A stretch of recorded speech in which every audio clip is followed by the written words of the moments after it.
ராம அவதாரம் மிகவும் மகிமை வாய்ந்தது.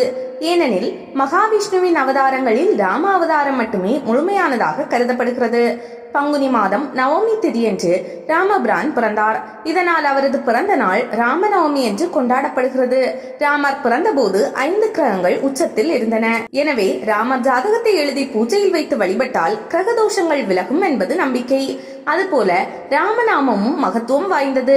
ராமநவமி தினத்தன்று விரதமிருந்து வழிபாடு செய்தால் நினைத்தது நடக்கும். அன்றைய தினம் ராமர் கோவில்களில் நடக்கும் பட்டாபிஷேகத்தை கண்டு கழிப்பது மிகவும் நல்லது. ஸ்ரீராம ஜெயம் என்ற மந்திரத்தை தினமும் 108 தடவை உச்சரித்தால் ஆணவம் உள்ளிட்ட அனைத்து தீய குணங்களும் விலகும். மனதில் மகிழ்ச்சியும் அமைதியும் குடிக்கொள்ளும். ராமநவமி தினத்தன்று ஏழை எளியவர்களுக்கு சாதம், நீர்மோர், பானகம், வடை போன்றவற்றை தானம் செய்வதுடன் விசிறிகளை வாங்கி ஏழைகளுக்கு தானம் செய்வது நல்லது. பொதுவாக அஷ்டமி நவமி தினங்களில் நாம் எந்த நல்ல செயலையும் தொடங்குவதில்லை.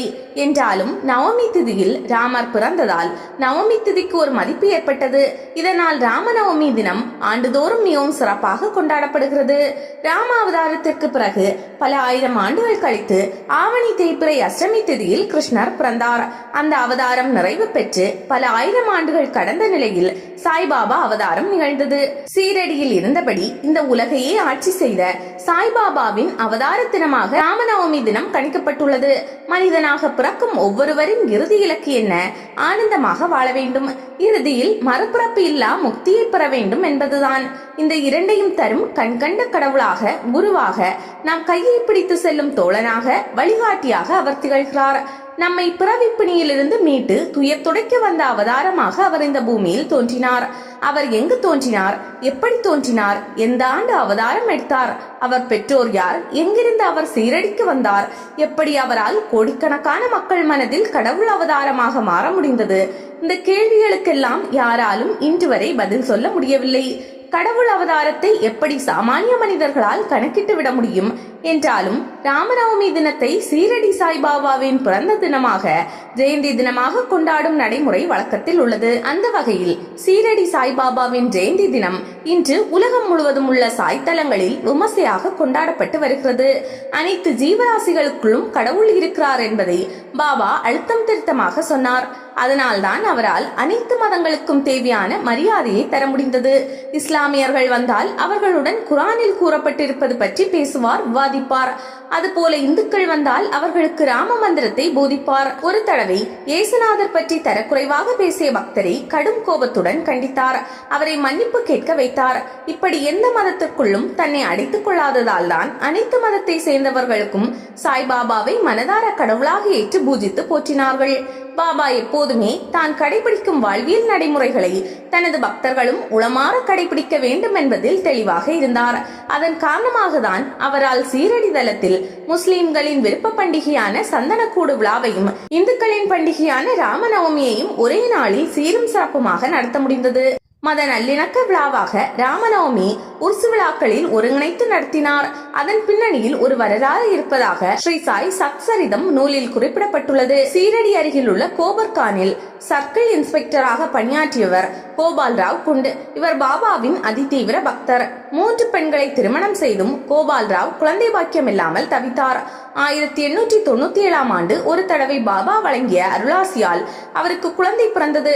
இதனால் மிகவும் மகிழ்ச்சி அடைந்த கோபால் ராவ் தனது நன்றியை வெளிப்படுத்தும் வகையில் பாபா பெயரில் உருஸ் என்னும் திருவிழா நடத்த விரும்பினார். தாத்யா, பாட்டீல், சாமா ஆகியோர் மூலம் பாபாவிடம் பேசி அவர் உருஸ் விழா நடத்துவதற்கான அனுமதியை பெற்றார். அடுத்து எந்த தினத்தில் உருஸ் விழாவை நடத்துவது என்று ஆலோசிக்கப்பட்டது. அதையும் சாய்பாபாவிடமே கேட்டனர். உடனே பாபா கொஞ்சமும் தயக்கமின்றி ராமநவமி தினத்தன்று உருஸ் திருவிழாவை நடத்துமாறு உத்தரவிட்டார்.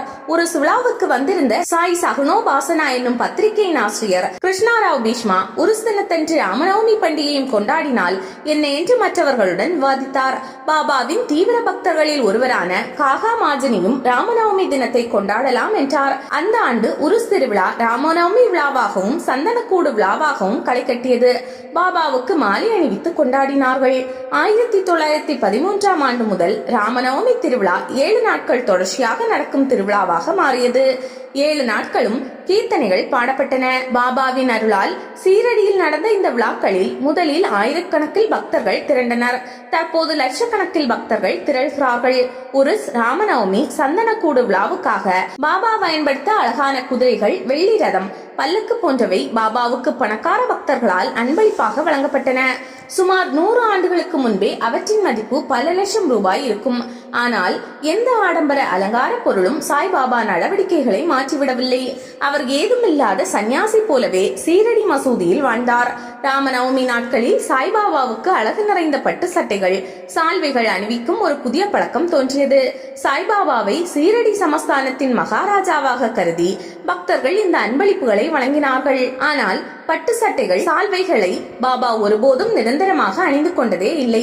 எந்த பக்தர் அந்த பட்டு சட்டையை வாங்கி வந்தாரோ அவரிடமே திருப்பி கொடுத்து விடுவார்.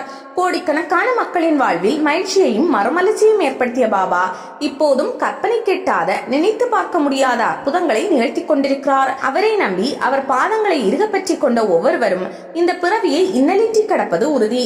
அவரது நாமத்தை தினமும் உச்சரிப்பவர்கள் மிகவும் புண்ணியம் செய்தவர்கள். ஓம் சாய், ஸ்ரீ சாய், ஜெய ஜெய சாய் என்ற மூல மந்திரத்தை சொல்பவர்கள் வாழ்வில் எல்லாவற்றையும் நிச்சயம் பெறுவார்கள். பாபாவை அவர்கள் கண்கண்ட தெய்வமாக பார்க்கிறார்கள். அவர்கள் வாழ்வில் பாபா இரண்டர கலந்துள்ளார். பொதுவாக சாய்நாதரின் அருள் பெற தினசரி வழிபாடு, விரதம், 4 கால ஆரத்தி செய்வதுண்டு. இதில் 4 கால ஆரத்தி மிகவும் சக்தி வாய்ந்தது.